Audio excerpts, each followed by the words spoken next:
हज़रत मियाँ शेर मुहम्मद शरकपुरी रहमतुल्लाह अलैह आप एक दफ़ा सफ़र ते जा रहे ने और दौरान सफ़र आप दे साथियों दे विचों एक मुरीद ने एक खरबूजा खरीदिया खाण दे वास्ते और आप नूं ये उसकी अदा पसंद ना आई।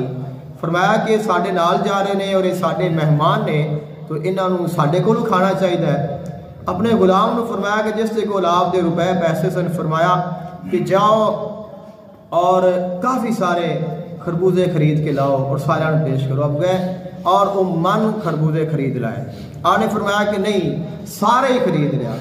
तो जितने पैसे सारे खरीद ले और ख़रीद के ला के रख दिते और उन्होंने फरमाया कि कट्टो, कट कट के जेड़े फिकियां फाड़ियां ने वो अपने पास रखी जाते ने, जेड़ियां मिठियां ने वो मुरीदा के सामने रखी जाते ने और नाल फरमाते ने कि खूब खाओ, होर खाओ, लेकिन ज्यादा खाओ, ज्यादा अल्लाह का जिक्र करो।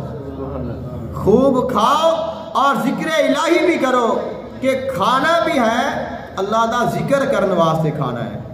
तो खान का जो मकसद है वो क्या होना चाहिए कि ऐसा खाना है अल्लाह की इबादत करने दे वास्ते, अल्लाह का जिक्र करने दे वास्ते। खाना इस वास्ते नहीं है कि असी ताकतवर होकर लड़ाई करांगे या खावांगे तो सानू नींद चंगी आवेगी। फरमाया कि खाओ इस मकसद के नाल कि असी खावांगे तो अल्लाह का कसरत दे नाल जिक्र करांगे।